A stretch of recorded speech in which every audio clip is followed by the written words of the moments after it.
CEO and the co-founder of the National Mentorship Movement. Welcome to the third of a series of webinars we're having during the course of our 10th year, dealing with different industries and sectors that we've done work in, and where we think we've gained some insights which could be of value to those sectors.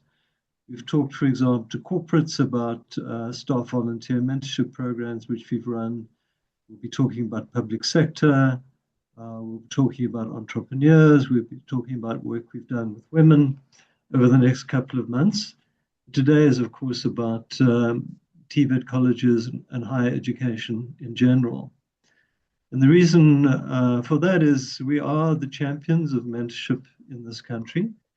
And we believe there is huge scope, as we'll discuss in the webinar today, for mentorship to play a role to support various players in the educational sector, not least of all our students, many of whom arrive in a situation at university where they're confronted with the challenges, where their confidence is tested, and where mentorship could really make a major difference. So that's the purpose of today, is to share a little bit of some of our experience. We've had long-standing experience with Menkosa, and I'm glad Soraya is on the call. We've also had contact and involvement with various startups. So when you get to studentpreneurs and everything going on campus around entrepreneurship, we have a lot of experience of mentorship in that field. And we think that a good conversation right now will be helpful for people to begin to extend their minds as to where mentorship could make a difference. Some of the organizations we've worked with, Menkosa I've mentioned, SEBA College, we're talking to Study Trust, Phoenix, similar models in order to support students be successful. So I would, again, like to welcome you. I'm very proud. First of all, personally, this is an important webinar for me. On Friday, I will be at the NASDEV event at UCT, where there are 150 student affairs officers from around the universities and TVET colleges at a 3-day conference. And we will have a session of half an hour on mentorship. So I'm very keen to take away from this discussion things I can talk about on Friday. We also have a slot, as does Ilona, at the 4th annual TVET and Higher Education Conference and exhibition in July. So again, all of these conversations are very helpful to ensure that we're prepared for that. So I have a very personal interest in the session. And finally, just thank you to Dr. Ilona for facilitating today, for Zamo for presenting, and for our panelists who will share some of their views as we go through the session. So thank you, Dr. Ilona, back to you. Thank you, Dave. Thank you for a great comprehensive introduction and welcome. Mine is an easy one. I get to welcome our wonderful panelists.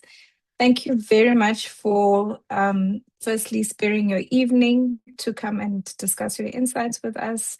I'm going to start by reading their bios. And please forgive me, the bios are very, very long.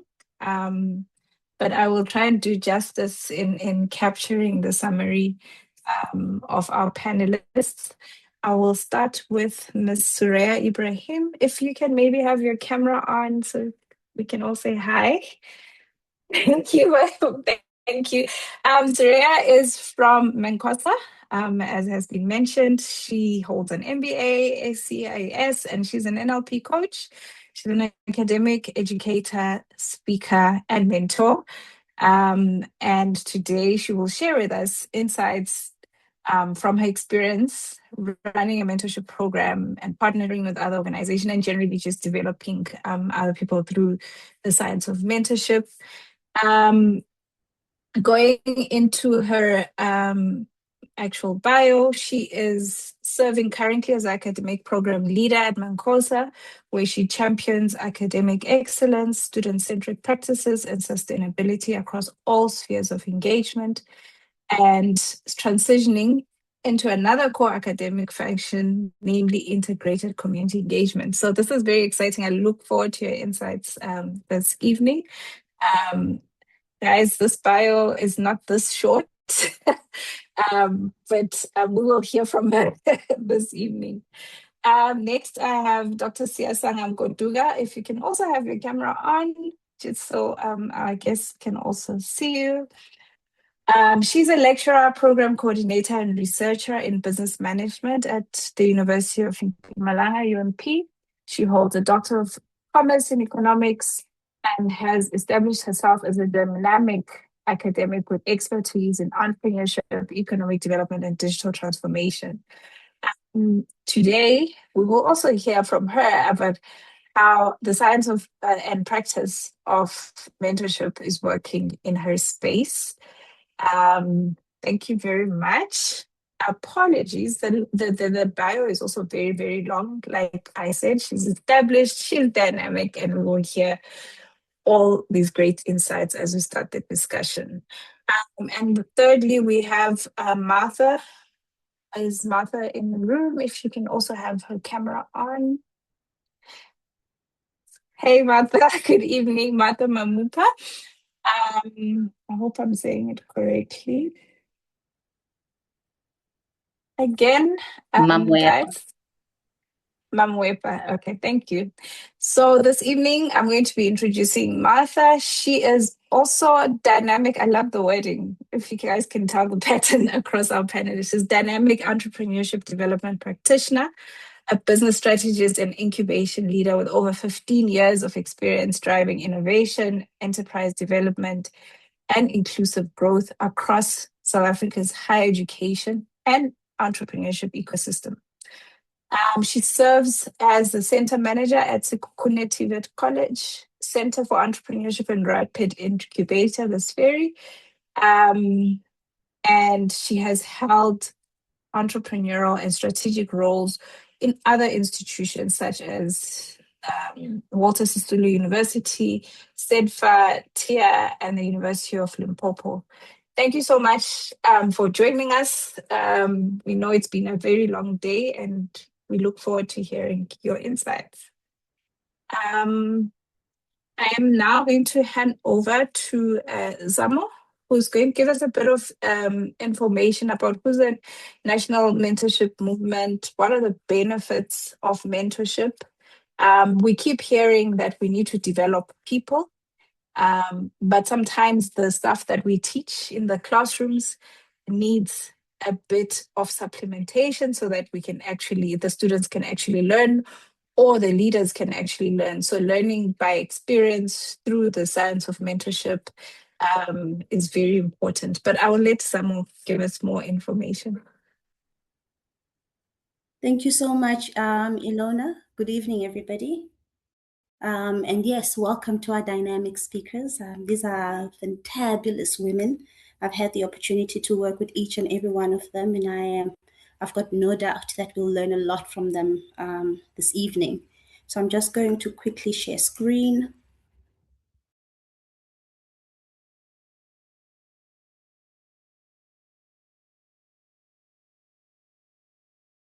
What's happening?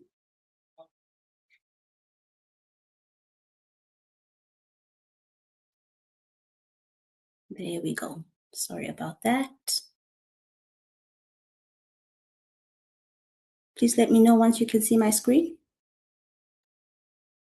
Yes, we can. Maybe just put it on slide mode. Of course. Thank you, Martha. Yes, we can see. Yeah, perfect. All right. So we've already done the welcoming introductions. A bit of background to the National Mentorship Movement. That's what I'll be taking you through. We'll look at why mentorship in higher education, a case study, and then we'll hand over to our panelist, to lead the conversation for us this evening.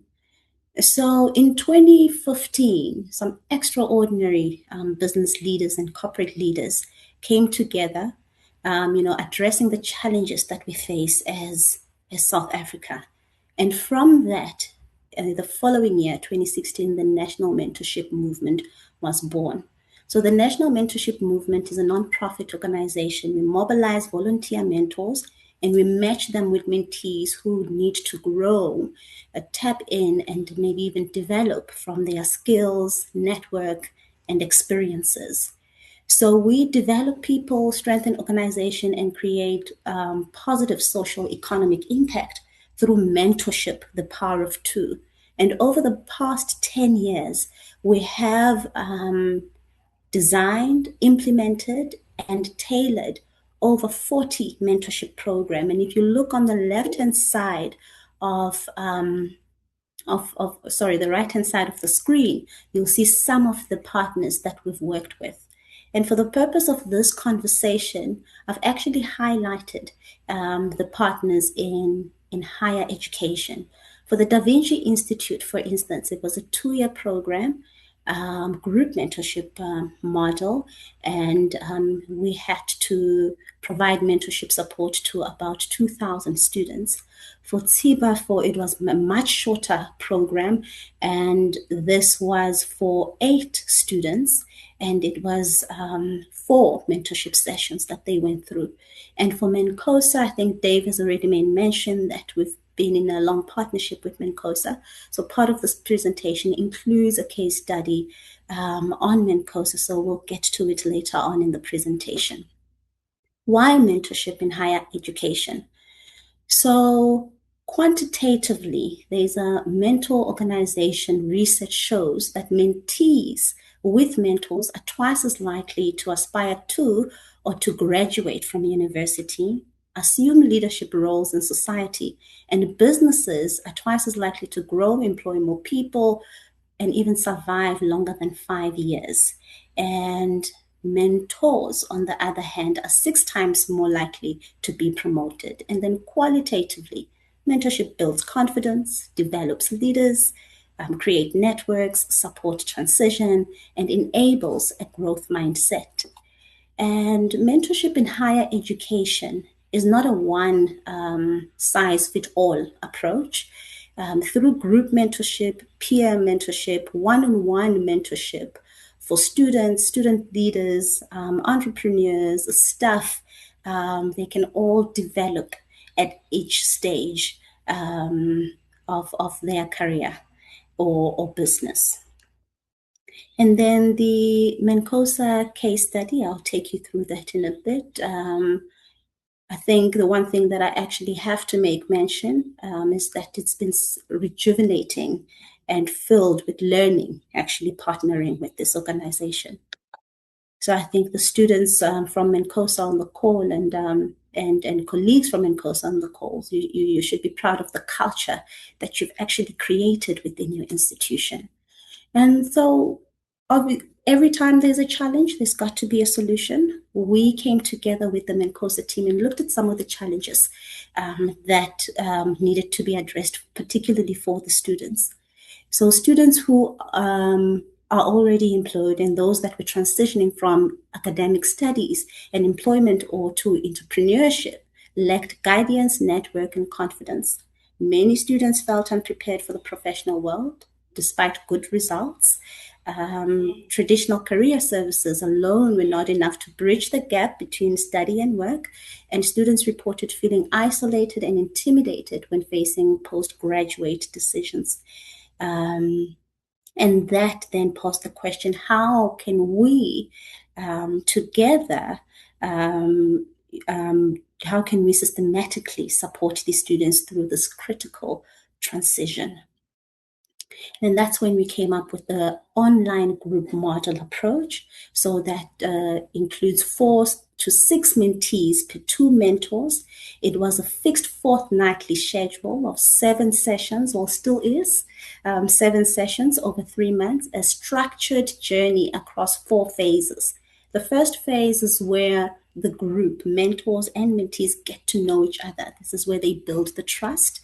The second phase is where they get direction. This is where they set the goals and the priorities.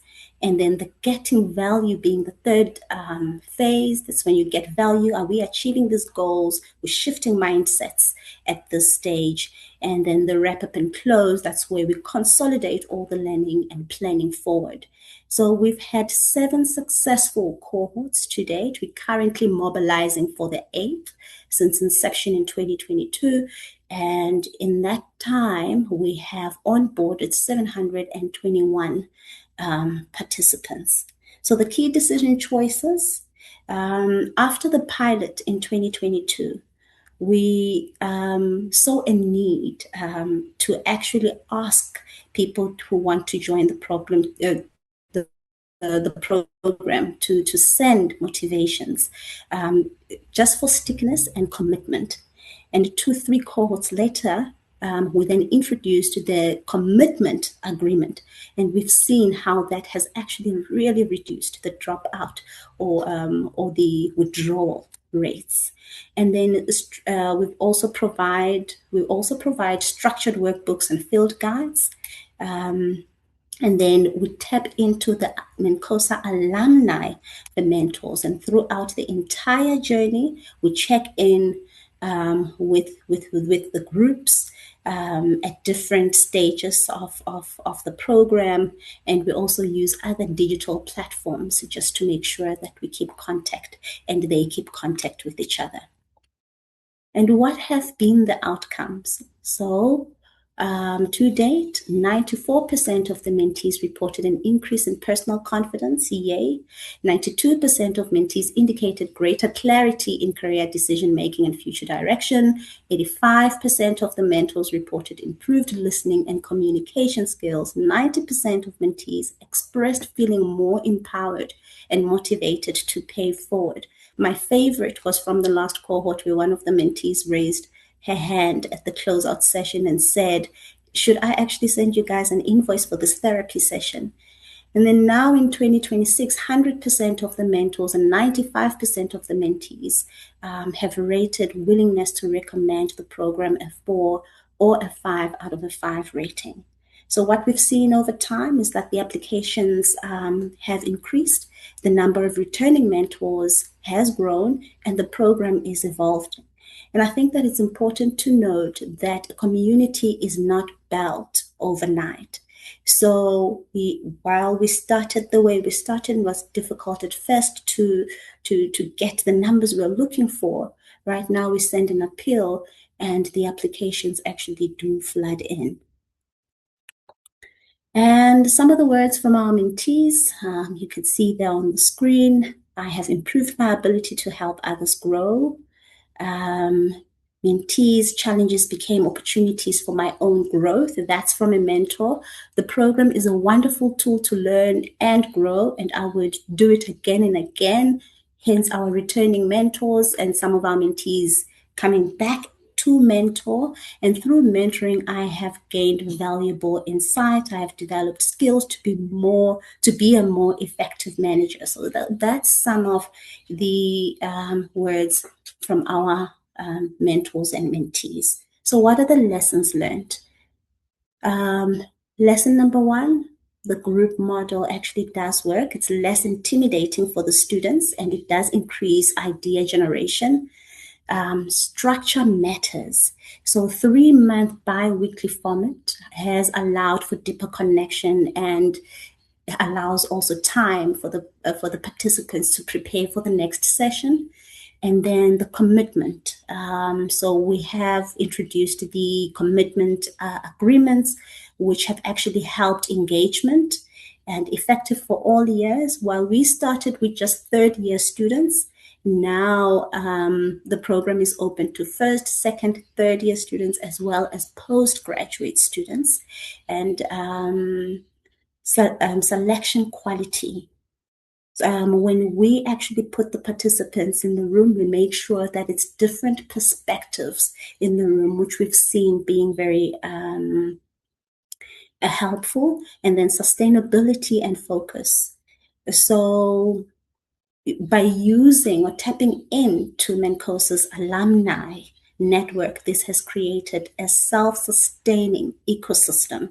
So actually, when we look at the numbers today, it's over 1,000 people that have actually touched base with this program in a period of 4 years. And over the period of 4 years. And what's the key takeaway for us is that mentorship program must balance structure with flexibility and continuously improve based on participants and clients' feedback.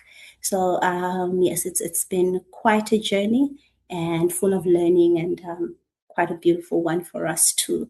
So Ilona, without wasting any more time, I know that everybody can't wait to hear from Martha, Siasanga, and Soraya. I'll hand back to you.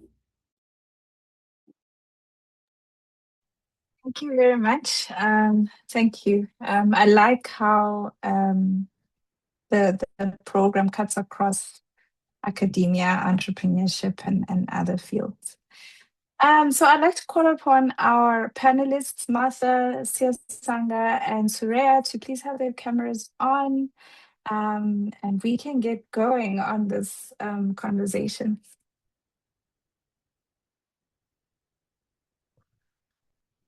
Can you hear me?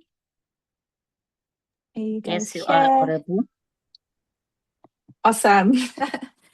So like we said, we have three dynamic ladies in the room that are making a big difference in their spaces. I'm going to start with Martha.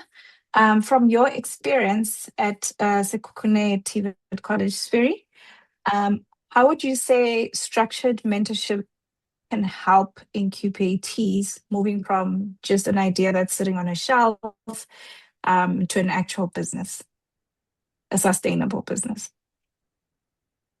Thank you so much, Dr. Ilona. Good evening to all participants, speakers, and the panelists. My take is that structured mentorship provides guided entrepreneurial development milestones. Sorry about that. It makes available a mechanism where we hold the entrepreneur by hand through the entire entrepreneurial journey. So what do I mean by that? Just like any childhood developmental milestone, we know when a child is at a particular stage, they need to be immunized. And they have a clinic card that they normally use for that. And so is mentorship. So we need to know at what point does the entrepreneur need to have the necessary vitamins, boosters, the type of formula, the food, and everything that they require. And at what point do we need to bring in specialists so that the entrepreneur may be assisted? So what we do is that to ensure that we bridge the gap between a good idea and a viable business. We have structured trainings through our mentorship where we assist to check the viability and the feasibility of the idea that the entrepreneur is bringing forward. So we also have the assistance of a neurolinguistic programming practitioner who comes in to assess how the brain is wired to aid the entrepreneurs or the students in achieving their personal and business goals. So with that said, we have a way in which we create the type of support that we provide to our entrepreneurs through the neuroscience coach. And we ensure that we are able to design interactions and interventions that are specific for a client. So we do know and acknowledge that not all people are entrepreneurs. And not everybody will be business minded. So with that said, we have two sides into the support that we provide. So we have entrepreneurs, we all know who's an entrepreneur, and we have the other side, which is an intrapreneur. So the difference is the I. Instead of an E at the beginning, the other has an I. So with that I, this individual is an entrepreneur who remains innovative and creative in their organizations or department where they are working. So they still have an entrepreneurial mindset, but they are employed. That's how they are different from the entrepreneurs because those are self-employed. So these two, we have a two approach that we use with them. So with the entrepreneurs, We have a structured approach where we deal mostly with the mindset, because we believe that as an entrepreneur, you may have the best business idea ever, but as long as personally you are not prepared to run that business, it's not going to go anywhere. As long as you are not teachable, you are not going to go anywhere, because whatever ideas that we bring into the business is not going to make it. So what we do is that we deal with the jockey. We call the entrepreneur the jockey. We deal with the jockey. The jockey must know how to guide the horse where to go, or the entrepreneur must know how to drive the business. And if the business is to be a car, imagine that entrepreneur having bought the best car in the market, but they are not licensed to drive that car. Either when they get into the car, they're going to crash it, or it's not going to move. That is why we have taken a decision that in the structured mentorship that we have, the first mechanism to use is to focus on the entrepreneur's mindset so that we can shift it in the right direction so as to they are able to drive their businesses.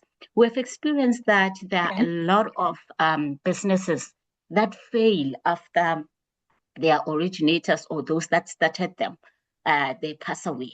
It happens a lot. It was there, it was running smoothly, it was successful, but once it was handed over to the next generation, that business failed.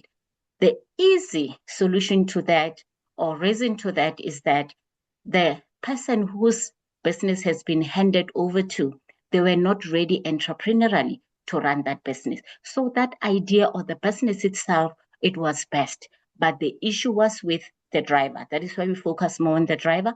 And once we've got the driver right, then we know that chances of the business failing, they are very much slim. That's where we invest 60% of the efforts of our structured mentorship program. And then when we Thank look at you. the entrepreneurs, oh, is the time up already? Oh, no. I thought you were rounding up. I'm going to come back to you just shortly. Okay, no problem. I just Thank you. want to don't go away so quickly. I want to just link it to just so we hear what all the institutions are doing. Yours is entrepreneurs and entrepreneurs. Siasanda, at UMP, you have a program where senior students are mentoring first year students. So that's during their study journey. Would you share more about the initiative, the impact it's had on students? Student success and retention being an issue for most higher education institutions, and generally, how's the student experience with the mentorship? Okay, wonderful. Thank you for that, Ilona. Am I audible? I'm very loud in my Yes, class. you are. Wonderful. So I come in twofold with regards to my insights that I have to offer with regards to the University of Mpumalanga. The other side of it is from the university's side of it, which is through what you've mentioned with regards to our senior students, providing mentorship to our first years. And we also do have a Center for Entrepreneurship and Rapid Incubation, which I'm currently an interim leader for. So basically with the third years, or let me say the final students or the senior students that we have, so what we normally do, we have a program called the Peer Mentorship Program. So in that regard, these senior students actually offer mentorship support to our first year students. So basically, we all know that there are a lot of challenges that first year students face when it comes to the transition from being a learner to now being a student. So basically what the program does is that it takes these learners through support with regards to any academic support that they might need. We also look at the social aspect of it, because there's other social issues that students are dealing with, also the personal issues that those students might be also going through. So these mentors actually provide support with regards to 3 of those pillars. Now I'm going to give just a synopsis of all of these 3 pillars to make it to make everybody understand with regards to what it is that our program actually does. For example, if you look at academia or academics, the academic side of it, we deal with a very diverse group of students. We have students that come from disadvantaged backgrounds. They don't know anything about technology. Some of them, you put them to a computer, they don't know how to navigate Moodle and all of those things. And due to the advances of technology, 4IR and all of that, we all know that everything now involves the use of technology, be it your assessments, be it attending of classes, because we have both online classes and, and physical classes. Now, we all know that first years actually have problems navigating all of that. I deal with them all the time. You log in, they have their cameras on, that speak out them to navigate the systems and find ways to actually ensure that the running process of it is actually smooth. Now, a simple thing that we might think of is basically time management. If you look at time management also, it's a very huge aspect of the higher learning institution. Because look at, for example, assessment writing, your exams. You are timed. In your exams, you're told you've got 3 hours for you to write. And there's certain rules that go with that. Within the first hour, you can't get up. Within the last hour of the exam, you can't get out. So there's a lot of all of those rules that these mentors actually help these mentees navigate through all of them. The social aspect of it, our students are very diverse. They come from different socioeconomic backgrounds. Now, if you look at all of that, they have other personal issues that we don't know about. I found out that the students who actually struggle with social anxiety, there's a list of all of these things. So our mentors actually help them to navigate through all of that. Which channels can they actually go through to get assistance with regards to these certain things that they might be actually going through? Funding also is another issue. We know that I've spoken about background. If you look at navigating funding for the institution, those learners don't know all of those things. They're fresh from high school. They don't know how to navigate the space of higher education. So our program actually helps them with regards to that. Now, moving along to the Center of Entrepreneurship, we also have different types of people that we service.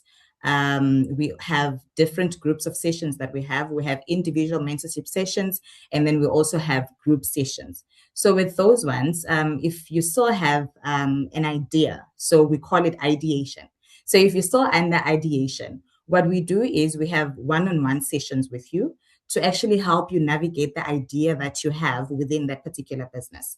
Now, we all know that some people might struggle with, for example, the idea itself, who's your target market, and all of those things. So we offer initiatives such as ensuring that you test the market. Maybe you can do an informal survey where you are able to test if, okay, is this idea going to be a feasible idea? So we take the students through all of those processes. Now, let's say you already have an existing business. What we do in that case is the fact that we now mentor you to help you provide the support that you might be needing. For instance, other students struggle with deciding on who your target market will be, deciding on the pricing for whatever it is that you're already offering. So there's a list of aspects and support that we actually provide to those students. So I come in that instance. I hope I was able to answer the question. No, I like it. Thank you. And sometimes we do take it for granted that our more junior students will understand the systems in the different institutions. It's quite challenging. Soraya Mankosa. Hi. I believe you have more senior students at Mankosa than you're straight from high school. So that's correct, Doctor. We have a variety and a very diverse number of students from different backgrounds and cultures. I think anything from 20 to 65. Oh, wow. Okay, so if you can maybe tell us about the impact of the structure and the impact of your mentorship programs in the institution. So what's amazing about basically our institution is that, like I said, we diverse. What differentiates us from the rest is that we online distance education. We're more distance education institutions, so preferably or mostly online, not even hybrid. And so what's amazing there is that you all know, you all went through COVID, and you understand the challenges of getting onto online and to learn online. Well, post-COVID, we had to get that, to reframe that mindset, to understand that now we're completely online. How do we assist our students, because they have competing priorities? You've got a work-life balance, which we talk about, but we don't really get right. We've got, like I said, competing priorities. Yeah. You've got home, you've got work, you've got studies. So a lot of obviously, our students are working and they're doing part-time studies. So the nice thing about Menkosa is that you can study anywhere in the world with us when you're Oh, traveling. You wow. can listen. Yes. So our LMS is open, and we have an amazing LMS system where basically you can log in from anywhere in the world. You can even log in from your phone. So everything is on the system, from your module guides, your webinars, your webinar recordings. If you're unable to basically attend one of those webinars. So we have a great system, we have a great pastoral care system, but most importantly, we care about the well-being of our students, and we encourage that growth mindset that we speak about. And I think Zamo touched on that. And so for us, I And think Martha. Yeah. and then I know the lady that spoke about the entrepreneur, and I love what she said. And I would say that our students are like entrepreneurs, right? Because you're going through a journey of studying. So you're an entrepreneur in your own right. You invest in yourself. And I think no one ever looked at it like that, but it was just something that dawned upon me while listening to this amazing woman. So I believe that mentorship creates value at three interconnected levels, from the student, then the mentor, and ultimately for our institution. So, like I said, we are very focused on that overall well-being, our pastoral care. We have a career center where all our alumni join after becoming graduates. So we have graduates from our higher certificates right up to a doctoral level, and we have continuous master classes, engagement workshops. And like I said, this particular mentorship program is what sets the bar right up there, I think, for us, because we have different cohorts. As Zamo mentioned, we have an undergrad cohort, and then we have a postgraduate cohort. I must tell you, I love the postgraduate cohort, because you think that if you're older, you probably got it all together, but you might be surprised, right? So let me tell you the impacts. For the students, this program has been transformational. You've heard the stories. There's way more stories. I'm not going to touch on that, but they feel more confident. They build trust. And what is very important about mentorship is learning how to build relationships, first with yourself, and then with your work, and then with your studies, and then obviously with the people that you're going to interact with on a daily basis, whether in every sector, in every industry. So that networking is, and developing those professional networks is about gaining that clarity, about gaining that trust, the respect, and obviously setting them and making them ready. So we're looking at those graduates that need to be ready for that real world, to bridge that gap between what can I say, tertiary education and the industry. So in order to bridge that gap, we need to not only give them those hardcore skills that they're learning, the soft skills are super important. And with NMM's program, Yeah. what's so lovely is that it is flexible and adaptable, just like our distance education institution is. So, like the figures quickly, the data says 94% of our mentees have increased personal confidence. What's very important, the better career decisions. Let me tell you, I've been in some of those sessions, and I tell you the critical thinking, and the AI is not there to answer for them. And so for me, we're enhancing those graduate attributes, right? To thinking openly, to know that we need continuous learning, continuous improvement, both personally as well as professionally. So they feel more empowered. And what was amazing for our mentors was we are creating that socially responsible graduate and that alumni who gives back to our mentees, because our mentors are from our alumni pool. So what we're creating is an ecosystem with NMM, Menkosa, Mentee, Mentor, and hopefully these same people go back into the communities, and we've had those that go back and now start mentoring and assisting their communities. So for the institution, for us, we're based on 3 pillars, and the impact is definitely felt. Our first pillar is academic excellence. Our second one is student centricity, and this speaks to it completely. So education in terms of our vision, aligned to education for a better world for all, and obviously finally sustainability. So I think we're moving in the right direction. I hope that's enough. Thank you very much. Is Martha still here? Martha? Yes, I'm And I also still here. invite our guests to engage with us in the chat as well. But Martha is here.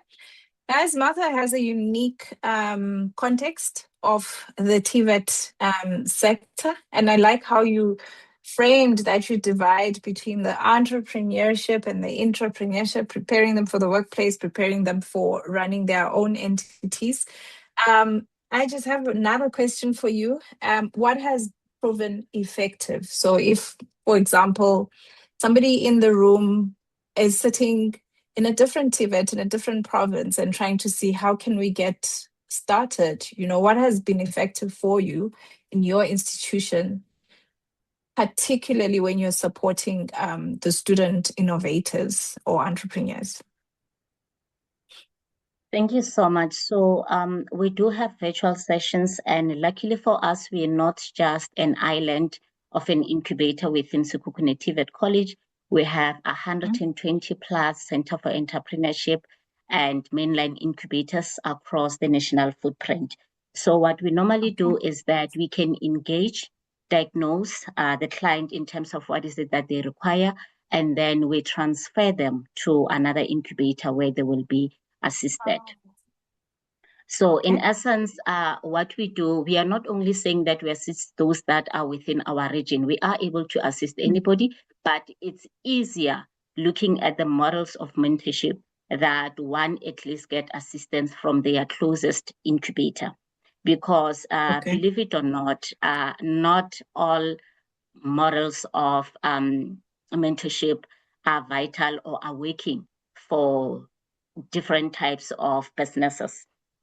So what we do is that we've come to a realization that some of the entrepreneurs, they work best during one-on-ones where they get too personal into their personal lives and businesses, while others prefer to have, group sessions, prefer to have your peer-to-peer where they are able to network and share ideas amongst themselves and get to know best practices from one another, those cross-learning and so forth. We also do a lot of industry mentorship where we find that an industry comes in and they try and see to it that they build entrepreneurs within the industry that they are in. But the most important part is understanding the entrepreneur, sitting down with the entrepreneur, just like when you go into a GP, you are not feeling well. You get there, you get to discuss with the GP in terms of how are you feeling, and then the GP will prescribe according to the symptoms that you're telling the GP.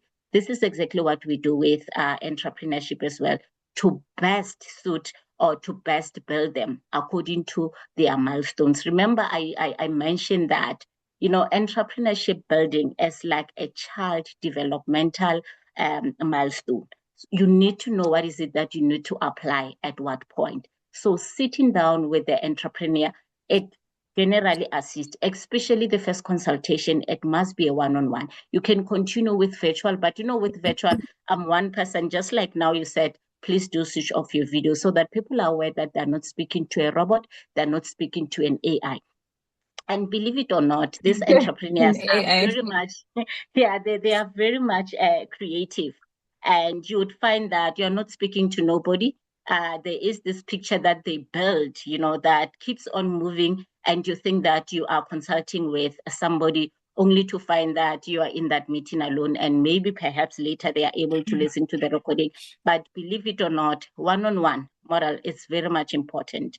Yes, group it is, like Zamo has mentioned, that it is flexible and assists some of the entrepreneurs not to feel inferior, but we have learned, we are also working with anybody from 20 to 64 as well, just like Menkosa, because we have both student entrepreneurs and we have those that are from the community, ranging from any age that you can think of until your 60s and 40s.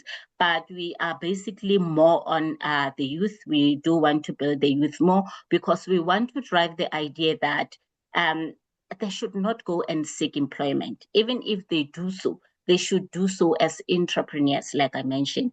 So it is quite vital to at least sit, consult, understand the type of mentorship model that works for each and every of the entrepreneurs that we have within our system. And sometimes you'll find that certain entrepreneurs, they are comfortable in your space or in your region rather than where you refer them to. And in that instance, if they are comfortable with virtuals, we definitely are offering that. One other aspect that many organizations or those that are building entrepreneurs are overlooking is that we are not mindful that these very entrepreneurs during the day, they really do want to work like us and make money for their businesses. We are not considering that. And then we come back and complain that these people don't want to be assisted. They are not attending 1, 2, 3, 4. So what we have done recently in our center is that whatever sessions that we do, we run them parallel. We'll have a morning one and we'll have an afternoon. By afternoon is anything from 18 hours. That's when you'd find most entrepreneurs attending rather than the morning sessions that we'll host. From a cohort of about 69, you'll find about less than 15 attending in the morning and the rest are able to come in the afternoon. So these are some of the things that with structured, mentorship, we are able to see that this is working, this is rather not. Just like when you try formulas with your kids, you know that this one is not working, you leave it and you go to the next one. That's exactly what happens with entrepreneurship. I normally say I love merging entrepreneurship development with child development and milestones, because that's exactly what you will get. If you feed the wrong information or the wrong formula, that entrepreneur will not make it. Not because they're not getting the support, but the support is not relevant to them. And remember, as much as you're providing relevant support or what you wish to be relevant support to the entrepreneur must be at a stage or level where they're able to consume and eat the information and support that you're providing to them. Thank you so much. Thank you. And you bring really important aspects like context matters, and also being as close as possible to the mentees. So I like that you have a national network. These are things that become very important, and as well as keeping the human connection. Thank you very much. I'm gonna come to Siasanga. Doc, what have been the biggest barriers? You spoke about wearing two hats, right? Mm-hmm. But I want you to extend the hats even broader, so beyond the two.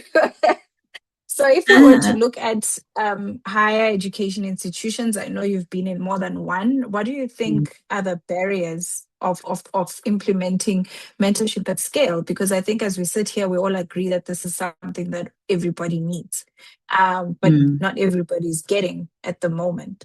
So what do you think are the barriers of scaling the rollout of mentorship across higher education, and what would you suggest? Yeah. All right. Thank you for that, Ilona. Before I delve into my question, are we allowed to actually unmute and add and also concur with what the other speaker is speaking about? Because I was very intrigued by what Surya was speaking about when she spoke about the graduate attributes, and then also with regards to the fact that this mentorship program does not only benefit the mentees, but it also benefits the mentors as well. I'm thinking about leadership. You know, when we speak about the leadership skills, they all start from From I below, always yeah. yes, from the background aspect of it. I always make an example with I a think your kid. network is You know, dropping. if you have a baby who's still an infant, if I may call it like that. Yes, I think it's back now, but it was dropping. Or was it only myself? it is dropping. Is it We back good? on now? Yeah, I think it's good now. Wonderful. Yes, you're back. So I was speaking about background and the huge impact that it has. So what you teach to your kid, I think Martha spoke about this, what you feed to a person basically speaks to who it is that they'll be. She spoke about it with regards to and the entrepreneurship aspect. But I'm thinking about it also with regards to the leadership role of things, because that's where they actually start acquiring all of those leadership skills, because you have this mentee or these mentees rather that you've got under your care. That's management on its own. You are managing these people. Your meetings that you set up with them, the progress that they have to do. That's what you actually do when you also occupy rather those big management roles that you might be enrolling in the future. So it all starts there. That's where the attributes also comes into place. So with regards to the challenges that we might be facing, looking at the university aspect of it. The program that we have, we actually ask senior students to mentor our first year students. Now, if you look at it, those senior students also have a lot on their plate, right? They are also navigating their own studies. Some you find that they're postgraduate students. We all know that they're navigating research, the list goes on and on. So they've got a lot on their plate as well. So sometimes it becomes very difficult to find people who are actually willing to mentor these young, fresh students from university, from high schools rather. So basically, that's one of the challenges that we actually encounter. Now, the best way to mitigate that is through external stakeholder engagement. So what we do is we do have programs whereby we invite external stakeholders to actually come within the institution. So that's where we give room to them offering mentorship support to our students. So in that way, it actually gives them an insight of having that information from more experienced people in the aspect. So we are basically helping bridge that gap by actually bringing people who are well experienced in that field. And then also they're able to now teach our mentors as well with regards to how to navigate the space. And then with regards to the Entrepreneurship Center, which I've indicated that I wear many hats, recently we had an event which was by the National Proudly SA, basically. And then we had that event where we had different stakeholders that were invited. National Mentorship Movement was part of that event. We had people from SITFA, we had people from MIDA, we had people from MEGA. So we are partnering with those different external stakeholders. So what they do as well is that they do also offer mentorship programs to our SMMEs, because we don't only service student entrepreneurs, but we also do service community SMMEs as well. So that's how we actually find ways to mitigate also and rather address that particular issue. Thank you, Ilona. My connection. Thank you very much. For now, it's stable. Let's cross fingers. So Surya, I'm going to ask you the last question, and then we will come back with a closing. I hope we're okay for time, Zamu. Surya, so Dave has shared, you have shared that you've had such great program evaluation and feedback. But I just want to know what lessons can you share for peers in the higher education sector who may be starting out and are not yet where Mancosa is with this. I know there are quite a lot who could benefit from lessons learned from yourself. So yeah, what is amazing is what we do is, look, the cost of living is high, education is expensive, people are struggling. If we look at the ailing challenges within South Africa, unemployment, high fuel costs, let's say, you know the rest. What we've done as Menkosa is we've partnered with NMM solely to give back to our students. So our students don't get charged for this mentorship. They apply for it through motivational videos, and there's a whole system that they go through, and then they get it. We basically shortlist them, and then they finally we choose who those the cohort is, and then the same thing goes with the mentors. What we've learned from this is you have to have an iterative feedback loop. So you have to listen. So when we started with the mentorship program, and like they said, I think it was Rosa, was it Zamu that mentioned that, first it was a bit chaotic. It is online. So first of all, that's the challenge. But we listened to the feedback. We said, what do they want? How will we make a success? So you can have all the materials, you can have a great design system, but if your people aren't happy on the system, you have an issue. So what we learned is that listen to them. We had to play with time because we do it in the evening. Sometimes 4 o'clock was a problem. NMM was so flexible and adaptable. We moved to 4 and 5 o'clock, where Roz used to even train on an extra additional day. So what we realized is that listening to them. So we listened to that part. So that was one of the things.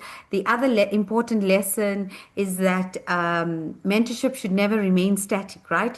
Like we said, continuously evaluating the feedback from mentors and mentees. So we continuously refined the program and improved each cohort. And what's lovely also about NMM, they don't just give you that same manual every cohort. And when I say every cohort, it's not long. It's every 6 months, we got a new cohort, and the material should be sufficient. Oriented, it is current and it's relevant, but they continuously improve the manual. So that was the one thing. What we also realized is that commitment matters. So what was happening with our mentors and mentees at the beginning, because it's free, they always say, let somebody pay a bit for something, even if it's a 50 So rand. they commit. So they appreciate it, right?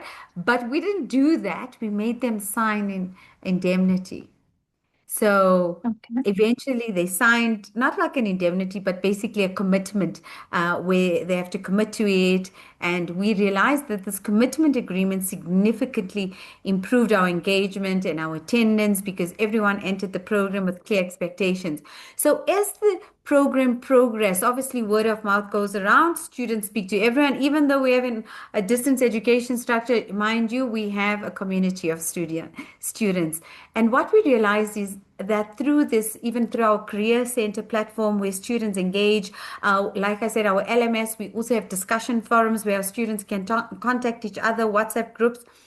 We realized that we were getting great feedback, and more students and more wanted to come onto the program. And what was also more amazing, the mentees that came out with those certificates towards the end of the program were basically coming on as mentors for the next program. What is very critical, and Wow. Siyasanga even said that, it's that you can't just say, I'm a mentor, I know that. So what's nice about the NMM program is that they guide our mentors first. Like I said, we've got a training manual for mentorship for the mentors, then we have one for the mentees and their workbook. And basically, you train them first, they go through that, and then they have more time. And what we realized, another lesson that was from the feedback, is that we increase the time that mentors and mentees speak. And what was the most amazing, because I was always on a one-to-one, I believed in one-to-one, but the group mentorship, I kid you not, worked better. Why? People started feeling comfortable with each other. They started opening up. It became a safe environment. So that space was their confidential little pod. I call it a pod. And what was nice is they were sharing, they were opening up, and they actually helped each other in so many different ways, whether it was business, whether it was studying, whether it was assessments, whether it was also, what was amazing, we got more re-registrations from there because we had different cohorts on there. So I think Oh, wow. So what the most important thing for me in the lesson is listen. Listen to what your people and your customer wants, and that's the student. And you need to Yeah. be partnered with a particular mentorship company. For us, it was NMM, and hence we're there already 4 years with them. Why?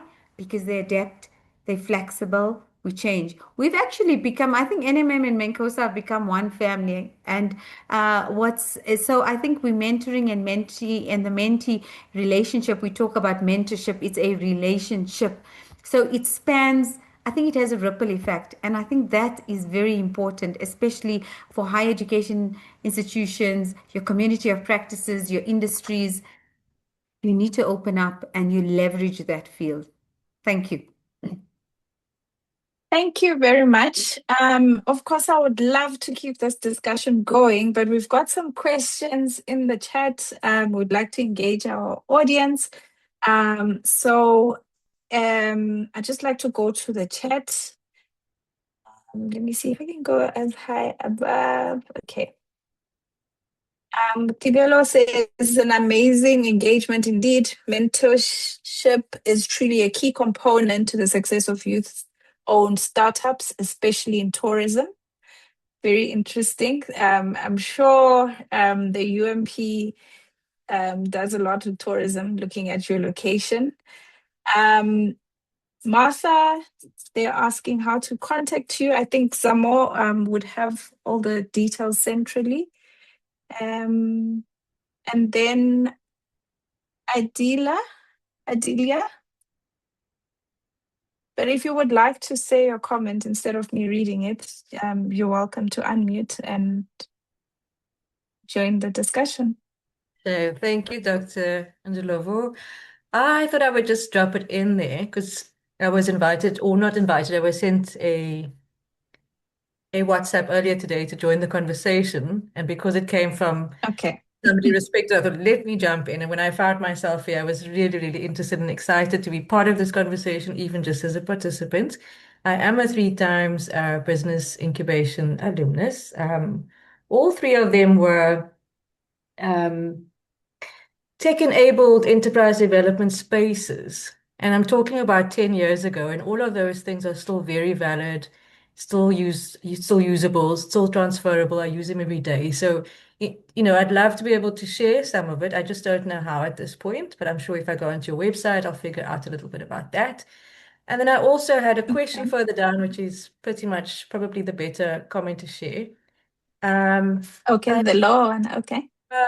That's probably better for me to just share. The question I have right now is what is it that we can do to help students not just to succeed today, but to succeed repeatedly? With entrepreneurship, you can be successful today, and then tomorrow, for whatever reason, whether it's whether it's traction or whatever the case is, you have to reinvent or change either yourself or your business model or your market, and you need to be able to do that a number of times. So oftentimes we speak about entrepreneurs who fail or their businesses fail. It's not failure. It's a reinvention that's not necessarily called a reinvention. So you have to be able to build that capability over and over and over again so that you don't stop being an entrepreneur because you're thinking you've failed. So yeah, that's the question I have. I'm not sure whether you can answer it here, but I thought I would put it there for everybody. Thank you. Thank you so much. And that's really important, because not even just for entrepreneurs, but for the students as well, as you say, that the world keeps changing. What the world required perhaps when they were in first year is not really the reality at the end of third year, fourth year, depending on the length of the degree. And some of us who were in varsity a very long time ago, we had the luxury of, we were not in the VUCA world. So I'd just like if any of our panelists would give insights on how do we help. Suraya? Yeah, so lovely question. And I love that you said, you speak about, well, I'm going to change it to reimagining yourself, right? And redefining yourself constantly. So for us, like I say, the students, how do we develop the capability is grant them the tools to evolve. You're going to face challenges, like you said. It's not failure, first attempt in learning, or it's your stepping stone to learning the lessons to better and improve yourself or your business or anything. You're constantly going to face challenges in life. What you need to learn is take those tools, customize them, improve on it, and be able to pivot and be able to adapt. If you can't adapt, then you die. It's just like they say in higher education, publish or perish. Simple. In life as well, guys, if we're going to sit back and if I'm going to still ride my horse and I'm not going to ride maybe maybe drive a hybrid car, I'll be lost. If I'm still using encyclopedias and I'm not using Google Scholar and now I don't want to use AI, and that's a big topic, it's always about adapting. So you have to continuously learn and continuously improve. And for me, it's about agility and resilience. I hope that gives you a different perspective, Adelia, and has answered your question. I do. Thank you Can I so just, go ahead. I just wanted to add something on what Surya was speaking about. Today I was having a conversation with some colleagues at the center. So it's very important. I'm thinking about it from an incubations perspective, because you find that in most cases, the support is only provided through the process or the duration of the person or the business, if I may put it like that, being in the incubation sector. So why don't we now support post-incubation support? Because that's where now, even after them being into that, they still need those mentorship sessions that we are actually having now. Because just like what Adelia speaks about, rather, if I'm pronouncing it correctly, sorry, she's speaking about the fact that in the long run, your business might be failing. Not that it's failing, but maybe you just need consultation with regards to navigating the space. We are looking at the advances of technology, for example. Back in the days, there wasn't communication with regards to digital marketing and all of those things. But now you have that on your fingertips. We have social media marketing, we have this and this and this and that, which basically means volatile. So we live in an environment where there's uncertainty. So there's constantly feedback that must be given to these people. So the solution for me is to say, let's not only look at the incubation process or provide support to these SMMEs or even students while they're still at the university. Let's look at also giving support post that particular relationship or that post incubation and so forth. So yeah, that's my input. Thank you. Thank you. What I'm hearing is, so we are developing long-lasting skills that I can take from one experience and to the next. Just like Adelia said, from one business to the next, you can transfer some of those skills. And I guess it's about lifelong learning, adaptability as well. Adelia, you answered before I move to develop? Yeah, thank you so much. I answered yes, and I'll put something more in the chat. Thank you. Okay. Was that Martha? Yes, please. May I please add as well? I just want to add that with the type of incubation model that we are utilizing, it's three-phased. So it's got it's got incubation, and it's got post, which means at any moment, the client is encouraged to come back to the incubator for back office support and a whole lot of other things. But I also want to make mention that in many entrepreneurship support initiatives, you find that they hire a consultant to draw up a business plan for a client. And that consultant, you find they're not even from the region. They don't understand where the client is, their environment, their market, and so many things that could be assisting the client. So that business plan, you find, is one of those generic ones that they are keeping somewhere in their database to provide business to somebody. So what we do as an incubator is that we take you through the process of generating a business plan through a training. You develop it yourself with us. So our mandate is that we don't just do it for you. We are not business advisors. We don't do for you. We are practitioners. We take you through steps of how to do it yourself. So with that said, every time there's an improvement in your business, it becomes easier for you to go back to the drawing board and change it because you know how to. We teach you how to. We don't do it for you altogether. So that is the one thing that we are encouraging with our entrepreneurs, And we also encourage the value of research and continuous improvement. You don't want to remain in a space where everybody's moving digital, online, AI, and you are remaining with, no, this is how we used to do it. It's not going to work out.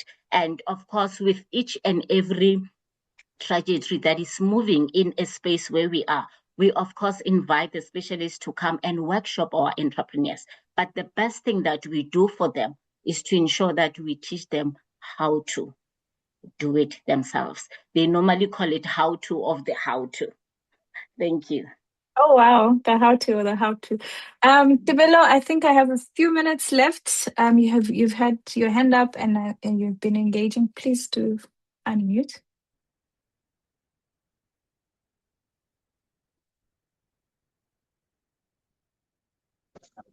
Okay, no, thank you very much. I hope you are able to hear me.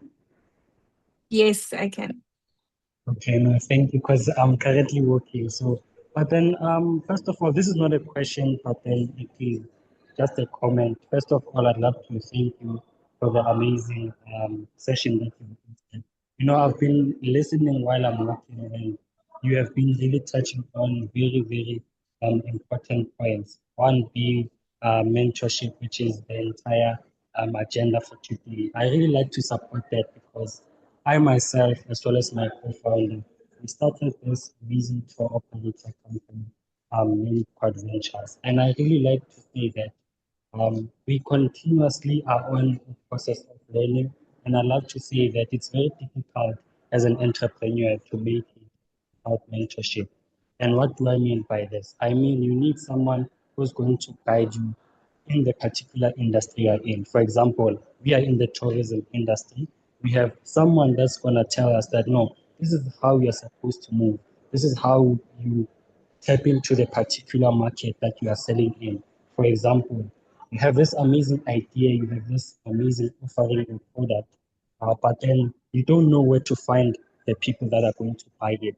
You know that there's a demand, you know that international clients want your product, but then for some reason you are not able to tap into that market. So with that said, you actually need a mentor that is going to guide you and say that, no, why don't you attend WGM? Why don't you attend Travel Indaba? So that you specifically go there. And how you do that is through a mentor. So those are some of the, just my 2 cents I just wanted to raise. But then thank you very much for the wonderful session. Thank you so much. It's always good to also hear from beneficiaries of mentorship. We've got a hand from Membry. I hope I'm saying it correctly. Thank you so much, sir. You said it correctly. Thank you so much. A lot of people put my name. Okay. Thank you so much. I've got two things to say. One is a comment.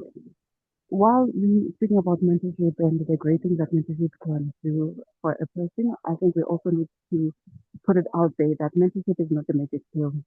One of the reasons why some people actually don't make it, even after being mentored, is because they think that mentorship is just a magic pill that you drink and suddenly the belly is gone. It is not a weight loss pill, it's not a scam. You have to put in the work.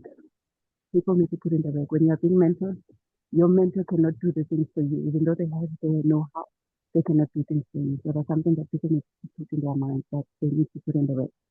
The second thing that I want to ask, so the second thing I wanted to say is the question. While we are talking about mentorship, I believe that mentorship is not only the only thing that we can, it's not the only thing that we can do to help people, but also I believe that there is something that we're missing, and that is the system. At what stage do we help people build systems? Because I believe that big organizations have lost this because of the systems that they have put in place. And if the system can only function on the good days, then it is not a system. The system cannot function on the good and the bad days without other people engaging with it or interrupting it. Then that is a proper system. And my question is, at what stage do we build the system that has a function? Thank you. Thank you. I think Martha touched on this, that and Surya as well, and Siyasana, that it's important to do a diagnostic so you know exactly what you're delivering to the mentees. But I like Martha's analogy that it is like a child development that has different stages and different things that are needed. And thanks for reminding us that in a mentorship journey, as the mentee, you also have the responsibility to put in the work and also be committed in order for it to work. Thank you so very much. I'm aware that we're running out of time. So I think at this point, I'm going to hand over to Zamo to close off for us. But we definitely want to keep the conversation going, and not just the conversation, but the movement. I don't know if you guys heard, they said National Mentorship Movement.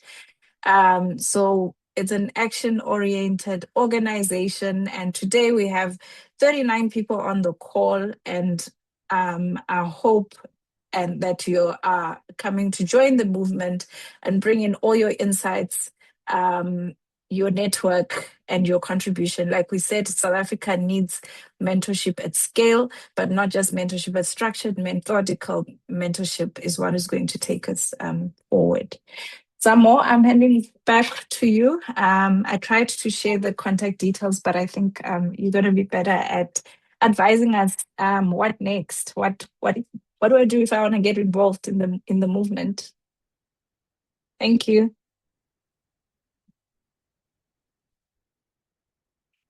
Thank you so much, Dr. Ilona. Thank you to our panelists. Amazing. Thank you to our audience. Just thank you everybody for joining this conversation. So to get involved, please visit our website, and Telfa, if you could maybe put the details on the chat box, www.mentorshipmovement.co.za. You could either register as a mentor or mentee. And the other thing that I'd just like to invite everybody to think of or to do is that let's come together, colleagues and friends. We as the National Mentorship Movement want to actually touch every single life in South Africa. We believe that everybody should have access to mentorship. Many a times during the call, it was mentioned that mentorship at scale is important moving forward as a nation. And in order for us to do that, we need to have these conversations, and these conversations shouldn't just end here. I think at the start of this conversation, I made mention that how the National Mentorship Movement was born was through a business forum. So those leaders actually took the initiative to take it forward. And I think that out of this conversation, we could also come together and take it forward and see what we could do to make sure that everybody's got access to the mentorship, that there are systems in place that actually even help people at whatever stage of development that they are in. So yes, I encourage everybody to get involved. Thanks, Martha, for sharing your details. We are here, we are for you. And I'll also just share some details should you need to get in touch with us. But yes, I think that's what my ask is, that we all get involved, we all come together, we all involve each other in whatever it is that we are participating in. And that's the only way we can make it as a country. Umuntu, umuntu ngabantu, as the Mguni saying goes. But other than that, colleagues, please keep warm, be safe. Tomorrow, I'm in Mpumalanga at the moment. I'm jetting off to Johannesburg to celebrate 10 years of the National Mentorship Movement, and I can't wait to see some of the colleagues there. Yes, a luta continua, as some people say. Thank you. Thank you. Have a good evening, everyone. Thank you. Bye. Right.